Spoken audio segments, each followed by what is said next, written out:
Yeah, this is kind of like the car. It's the same angle. We're still looking at a bright light on the fucking phone. I think it's actually brighter. It's shining in my eyes, not yours. Wow, we could have just set up car space inside this entire time. I'll still probably call this like indoor screenings or something. I don't know. I feel really guilty when it's called midnight screenings and it's not in the car. It is literally midnight. I know, honestly, yeah, like, the title is really appropriate for for what we're doing right now, and that title hasn't been appropriate for this series in like 3 years. Diamanda Hagen had the best idea with calling it Backseat Critique. We have a title that was only appropriate for the first summer we did it. So we are really tired. You're gonna have to carry this. I'm not gonna say anything. You're so mean. We saw Zoolander 2, and I didn't get a chance to see it last Thursday because the way that the time was last Thursday, I couldn't have seen both movies. Like, and if I had gone to see them both, like the review of Deadpool would have only been like 15 minutes long or something. Which, honestly, given the tangents we went through on there, it probably was only like a 15-minute long review.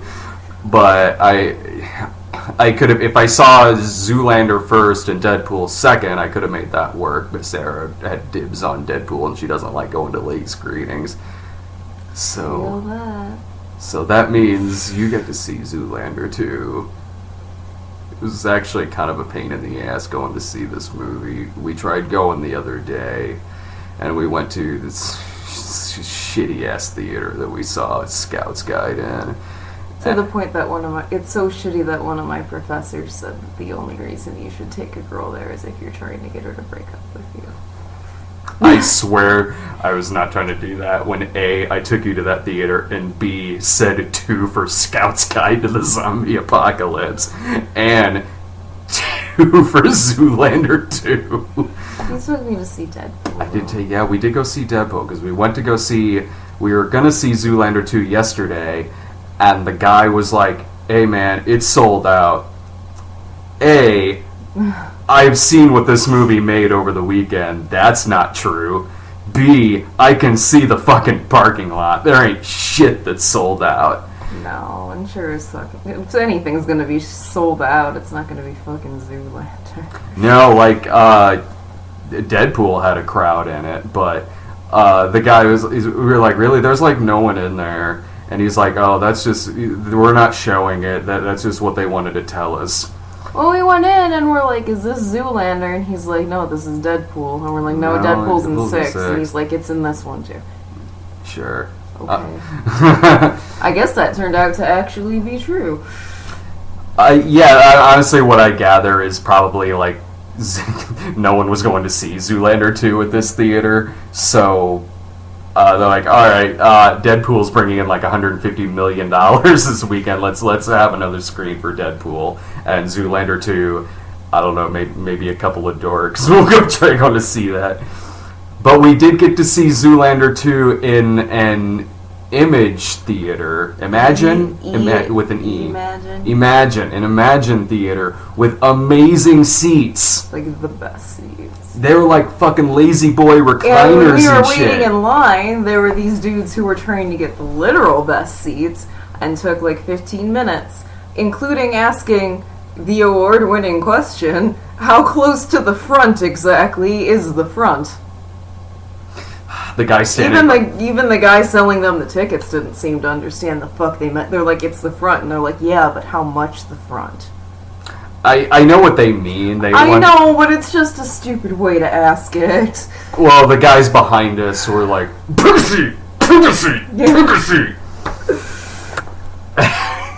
And then when he's like, which seats do you want? Are these good? Yes. 2 for Zoolander 2. I'm like, you didn't spend at least 45 minutes picking them out. It seemed like it was perfect. It seemed like the choice they gave me was already perfect. The choice they gave you was never perfect. Well, you have to spend at least 45 minutes and ask the dumbest questions you can come up with. Well, we did pretty much have the pick of the entire theater. We did. But the seats were like the best. That's kind of what we're getting to. Because they had like reclining things. which I didn't even realize. I actually bumped it on accident while I was trying to curl up in my seat, and my seat suddenly like jerked backwards, and I was like, the fuck did I do? I broke it. But no, in fact, I found the button that turned your seat into a bed. So that sums up Zoolander 2. I wanted to steal one of them, but we couldn't. It's way more entertaining for us to talk about the seats. Honestly, yeah. But they were really good. I like that we can see a clock on here. So, like, there's going to be some comment that's like, just so you know, the review starts at 5 minutes and 30 seconds in. It's really convenient for lazy people. So, but then you'll miss our wonderful tangent about the seats. About the seats, man, and the Bel Air 10. Now it starts at 5:40. Shit. Have you seen Zoolander? I think honestly, like, I didn't think I did until I was watching it. I'm pretty sure I did, just like forever ago.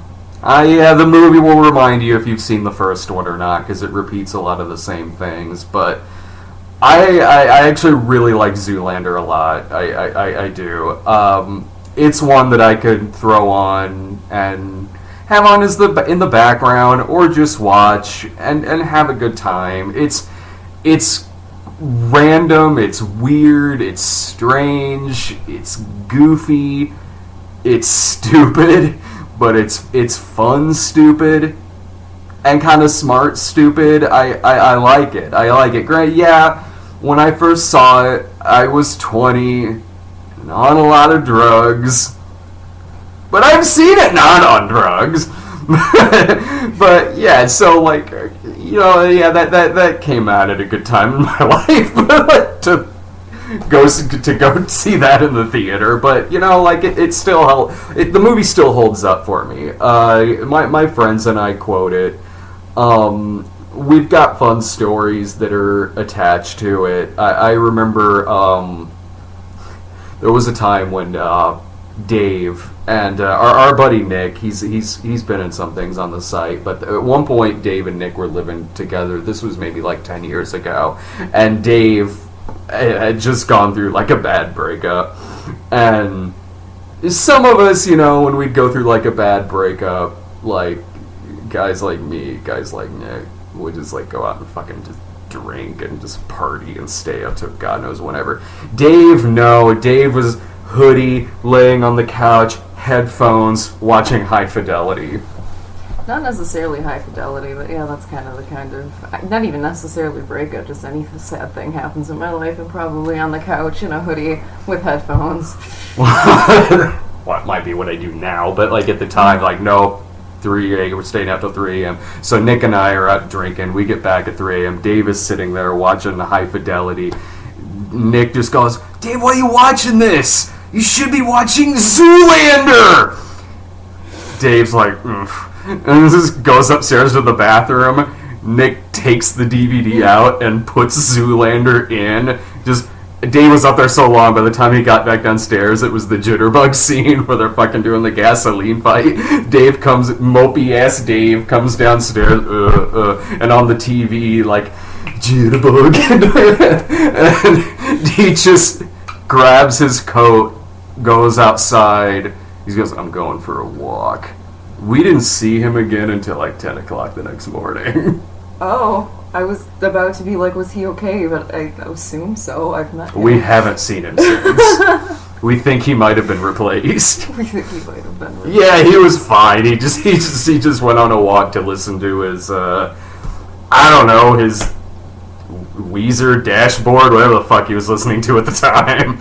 He just didn't want to watch it. He was probably listening to the High Fidelity soundtrack. So the Zoolander soundtrack. He was fine listening to the soundtrack. He just didn't want to watch the movie. Yeah, the visuals right? were too much. Mm-hmm. So here we have Zoolander 2, and I mean, it reminded me of how really funny the first one is. It made me want to go back and just watch the first one again. And also Austin Powers, oddly enough. Yeah. Because that's kind of what this feels like. It feels like, okay, the first one was a really good satire of the fashion world of the time, and just vapid-ass celebrity, but also throwing in, like, some espionage and weird, like, political conspiracies, and it had fun stuff with, here's this fucking like shallow ass celebrity who at one point, you know, he goes back home to his coal mining family, and it had really funny bits like that, and the cast worked well together, the cameos worked, the soundtrack was rocking in the 80s.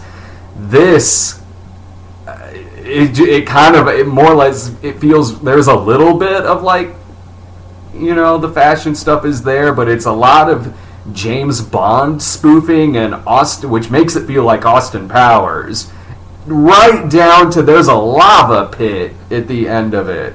There sure is. There's hot lava in this movie. I'm great in this review. There There sure was lava. That is not wrong. That is not false information. That's my. Can I go to bed? Do you want to go to bed? No, I'll you want me stick to? it out. You want me I to got finish this. this? This movie. I want to. All right, to compare it to. Here's a movie it's 15 years after the first one, and a couple of years ago, there was Dumb and Dumber 2. 20 years after the original, and Is that more than a year ago? Yeah, it was not the last November, but the November beforehand. That would make sense, actually. Yeah. And I was pretty lenient towards Dumb and Dumber 2, and I'm being a little hard on this here. This movie, I think, is more ambitious than Dumb and Dumber 2 was. Dumb and Dumber 2, it was a retread of the first one, and it was borderline lazy. But Dumb and Dumber 2 had the benefit of having an actor in it, and a couple actors in it, Jim Carrey and Jeff Daniels, who, especially Jim Carrey, can make me laugh by really doing nothing. And Dumb and Dumber 2 kind of proved that. Like, I was laughing quite a bit in that movie from them just being silly and goofy, and the timing worked, even though, like, it probably took the Farrellys a weekend to write this movie. Zoolander 2 is more ambitious than that film. It's more well made than that film. And I really like Ben Stiller, and I do really like Owen Wilson, but they are two actors that they do need a really good, solid script behind them.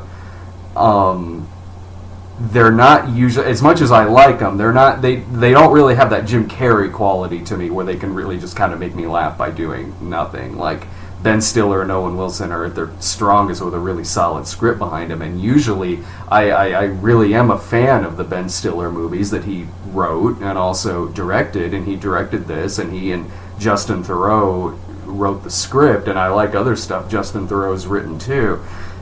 And I can really see the ideas in this movie. I can see why they would think it was clever, and honestly, some of the ideas kind of are, but they don't go beyond just kind of a clever concept. Some different concepts and plot points will pop up that, in theory, it seems like it could work, and they probably did figure that when writing the script. I don't think it was like, let's just kind of churn this out, boom, and we'll make it whatever. They just kind of had these concepts that they threw into this script that seemed like it worked and just kind of stopped there and didn't really have many funny jokes and just kind of rested on either, well, they'll just kind of laugh at this funny plot point we put up, or we'll just kind of throw back to something from the first one, or we'll just have Derek and Hansel be stupid and it'll work because of that. And it really doesn't. This movie really doesn't work. I like Ben Stiller and I like Owen Wilson, so there are parts where I belly laughed a number of times. Yeah, I laughed a few times. Yeah, I did. Honestly, I did. In terms of sequels that are really disappointing, this movie is not as bad as something like Hot Tub Time Machine 2, but it's not good. It is a disappointing sequel. The actors still have good chemistry. Owen Wilson and Ben Stiller, they work together a number of times. They have good chemistry here. In Ben Stiller's case, he steps back into this role perfectly fine.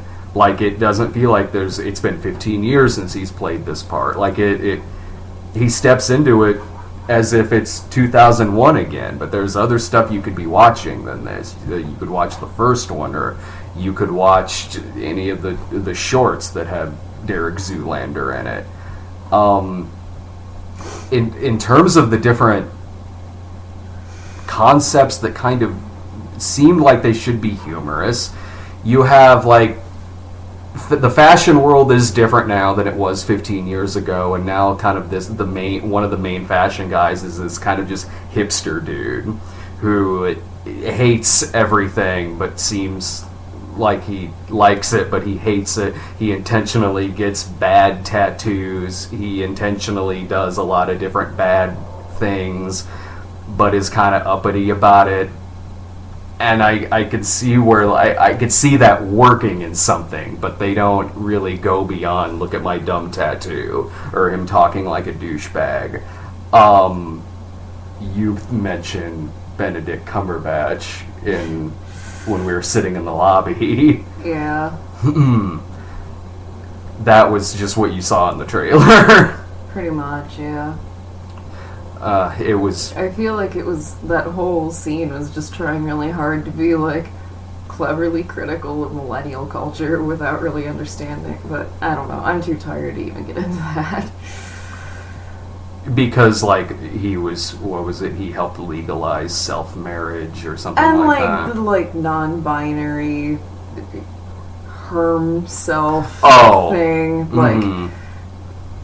I think people think that, like, being trans and non-binary is a millennial trend, and I don't know. I don't know how to explain it. Like, I'm just going to explain it really badly and make a fool out of it. Well, the movie doesn't exactly do anything clever with it. I'm not saying it does. I'm just saying, like, I think that's what they were going for, is, like, the whole thing was supposed to be, like, criticism of millennial culture, from, like, Justin Bieber taking a dying selfie to, and Justin Bieber gets shot a lot in this movie, like a bajillion times. A joke I've seen before. There was like a CSI episode or something where he got shot a bunch of times. Yeah, some people might find, I don't know, I don't have the same hatred of Justin Bieber as I did a few years ago. The funniest part of that joke was when it was showing newspaper clippings of other musical celebrities who have been killed, and one of them was Bruce Springsteen, and it says "boss capped." Yeah. Yeah, it was Bruce Springsteen, Justin Bieber, I think Miley Cyrus. Probably. I think they didn't really Usher put a name was in on there, that I one, think. but it was like a girl with short blonde hair sticking out her tongue. I'm assuming Miley Cyrus. Probably. But I mean, like, it doesn't. Like I said, like, it's not like it was really kind of doing anything clever there, so it's hard to even...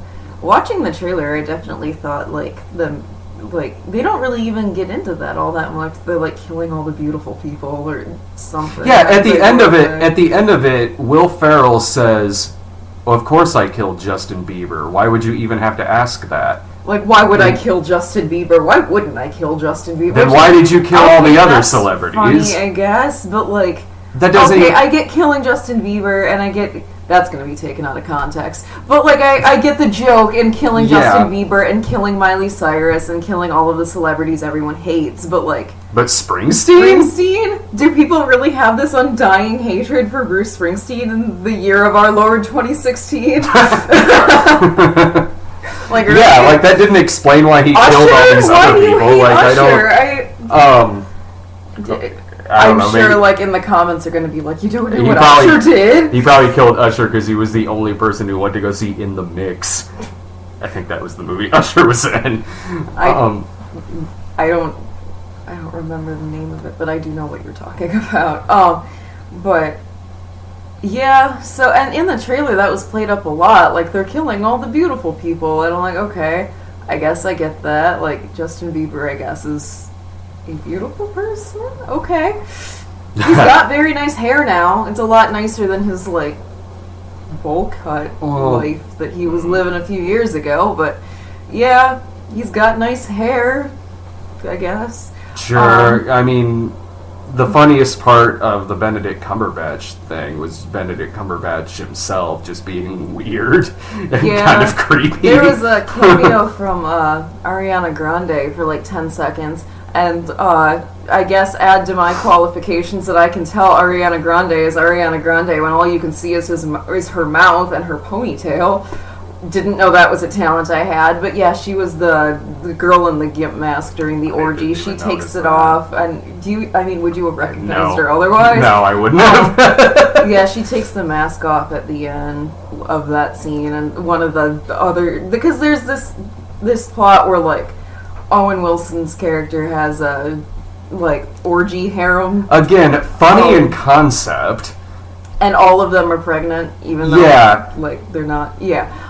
It's a plot line. It's supposed to be like, okay, imagine a movie where a guy is in a relationship with a woman, and then she's pregnant, and then the dude leaves to try to find himself, but then maybe fools around with somebody else, and all of that. Imagine that if instead of like a man and a woman, it's a man in an orgy group. Like, he cheats on the orgy group with another orgy. The best part of that plot line was Kiefer Sutherland. Oh, totally. That just made me think, God damn, he needs to be in more movies. Yeah, definitely. Kiefer Sutherland honestly really sells this. Ariana Grande is like the gimp, I guess, of another orgy, but she takes the mask off at the end and gets called a whore, and then she growls, kind of, and then leaves. And that's Ariana Grande. I hardly even remember that, and I just saw this movie. The funniest part of the orgy thing was because all of them, doesn't matter the species or the sex, all of them are pregnant. And so at the end, when they give birth, it's him and all of his children, and one of them's a goat. The second orgy had a parallel to all the other orgies, and one of them was a tiny hippo. Yeah. That got me in a really stupid way. The tiny hippo tumbling out of the closet, because they all hide in the closet because the other orgy shows up and like knocking on the door. And they all hide in the closet, and then they all tumble out of the closet, and then after they all tumble out, like a very, very small hippo, it comes out of the.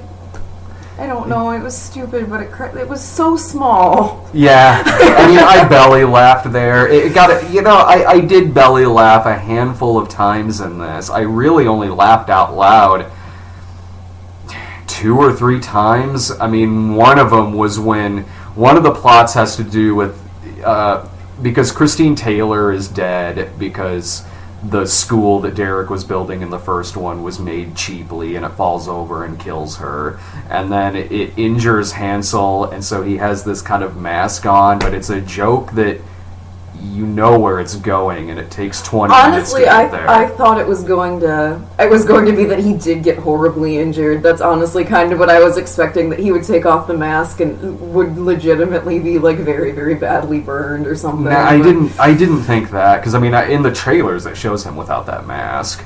I figured he'd go and get like plastic. I don't know. I was just expecting the joke to be that like he was actually. It was they did get fixed with the lava treatment at the end of it. I kind of snorted at that. They jump into lava because they want to have a lava pool party, and they get badly burnt, and they're like, they finally recovered from their horrible lava burns due to a hot lava treatment. I'm like, I snickered at that. I did laugh when they went to, because his son now lives in an orphanage in Rome, and so Derek goes to see his son, and he hasn't seen him in like 15 years, and at first he thinks it's this kind of good-looking kid who has like Zoolander hair, and he like blocks the soccer ball by stealing at it. And then this fat kid comes up, and it turns out that's his son, and he figured one of the other students says like, "Hey, Fatlander," or something like that, and Derek immediately goes away, and Hansel's like, that kid's my son. He's like, "What? No, I just heard his name is Fatlander," and stupid, but I laughed at that. I laughed at them debating whether or not he was a person. Yeah, because they're like, well, just because he's fat, does that make him a bad person? He's like, you're right. And he's like, no, like, I'm legitimately asking. Legitimately don't know. And he's like, no, I'm legitimately agreeing with you. And like, It doesn't make him a good person. I laughed at that. I mean, I thought that was funny. The Fatlander didn't get me the conversation afterwards. Both of them did. Honestly, both of them did. I thought that was a funny sequence. And then he goes to talk to his reflection in the puddle, which also happened in the first one. But it was still funny in this.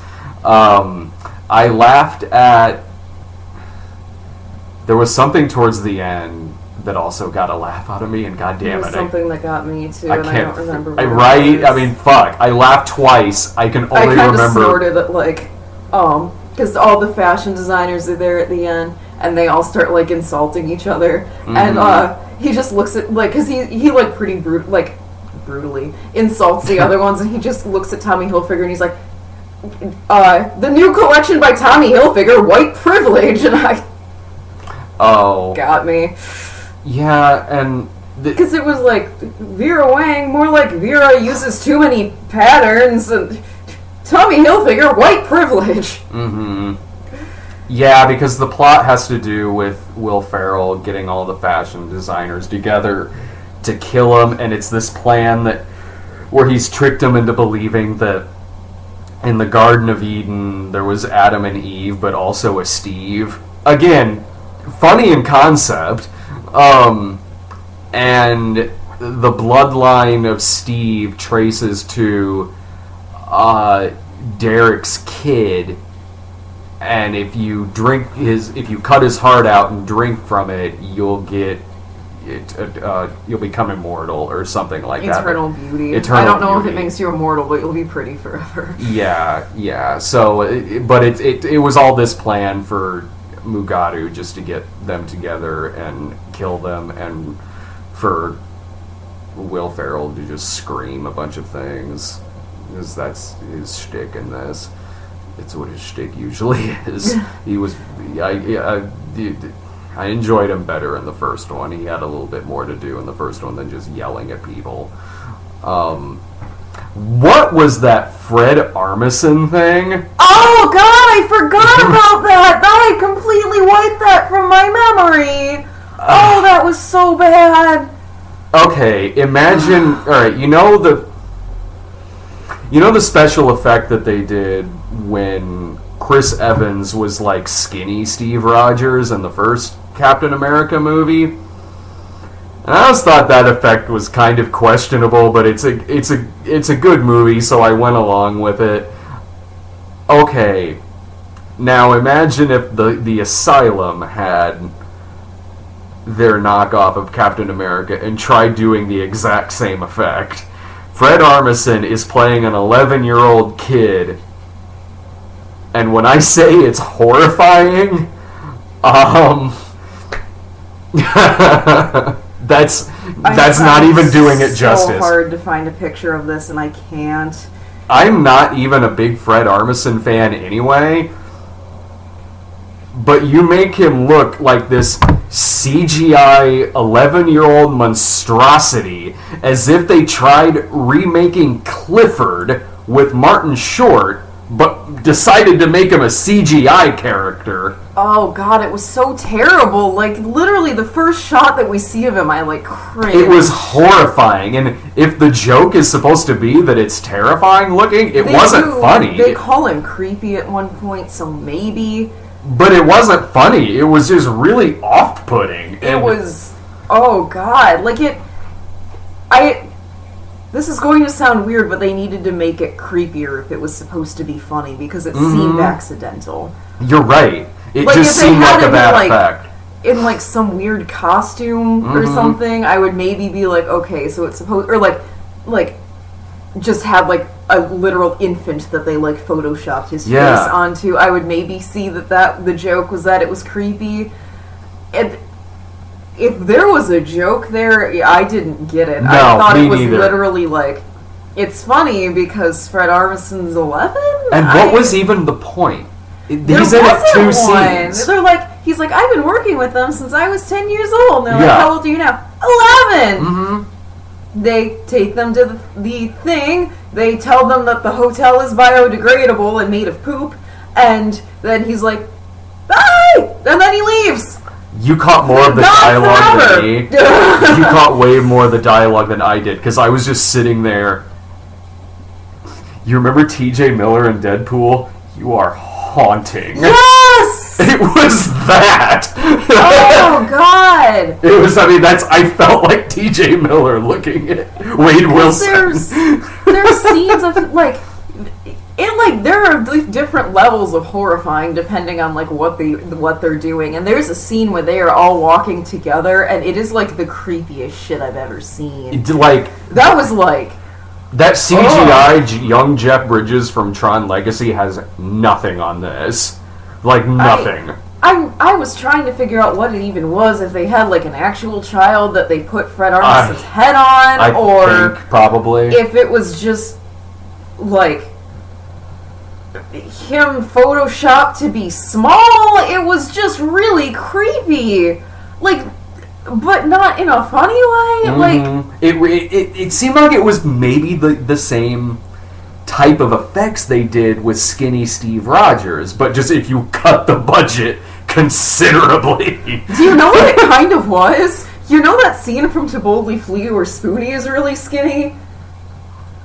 No. Really? Okay, no, I'm gonna look this up now. There's a scene where they go into, like, his head, and there's this really creepy CGI skinny Spoonie scene. I remember him dancing like Sting. Oh, Sting is in this, by the way.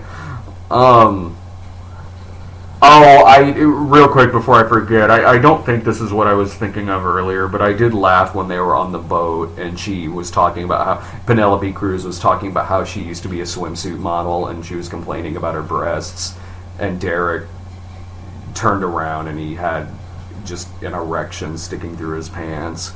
Oh yeah, they both did. Oh, they both did? Oh, okay, I just noticed Derek's. Yeah, they turned to each other and they were just like pointing. Oh, okay. Derek's the only one that can do the Magnum. Maybe that's why I noticed it. Billy Zane is in it. I can't find a picture of this either. It was like everywhere for a while. I saw it like all over Tumblr and everything. I remember the fake Twitter account that was called Fat Spoonie, where it was... No, it was like... it was the scene where, like, Film Brain is in his head and he walks up and he's really creepy looking and skinny. I don't remember that at all. That movie was long, that was a fever dream I had. That movie is only 2 minutes shorter than Heaven's Gate.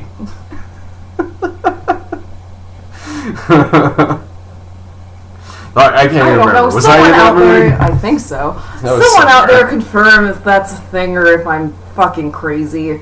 You remember the Fat Spoonie Twitter account? Yeah. Or it was just him talking about food? I don't think those two things were... There's a scene where Film Brain's like in his head and he walks up and it's like photoshopped to make him like this big around and he like flexes but not really because his arms are weird.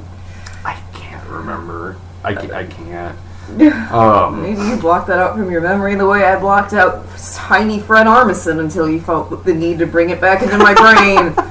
Oh, God. Yeah, it came back in my brain, so I'm taking you down with me.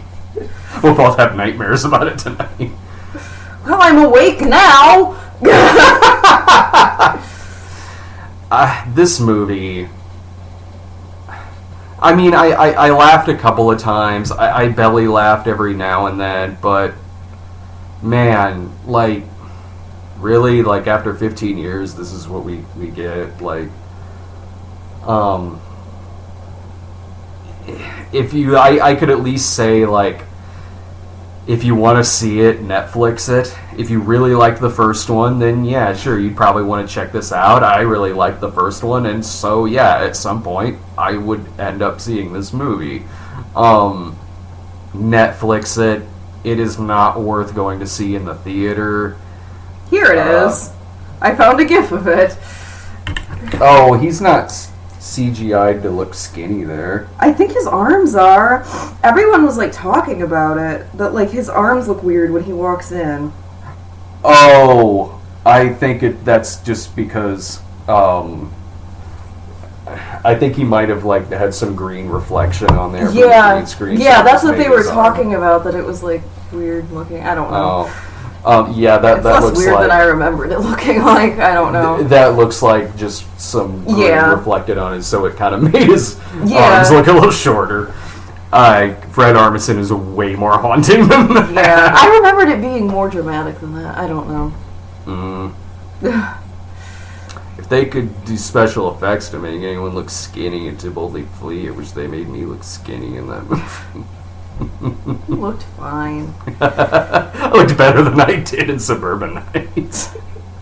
I was at my halfway point of losing all the weight when I did To Boldly Flee, because that movie was shot right in the middle of doing the Snob movie. And so when you watch the Snob movie, my weight completely fluctuates throughout the whole movie. In one scene, I'm like maybe 155, 160 pounds. And then there's some scenes where I'm just straight up like 135 pounds. Catching the serial killer was really stressful for me in that. Is there any way you'd recommend this? Like, because I'm like, Netflix it. If you really like creepy, tiny CGI Fred Armisen, if that's your thing, if that's your kink. I'm not kink shaming you. I'm just telling you there's a movie out there for you.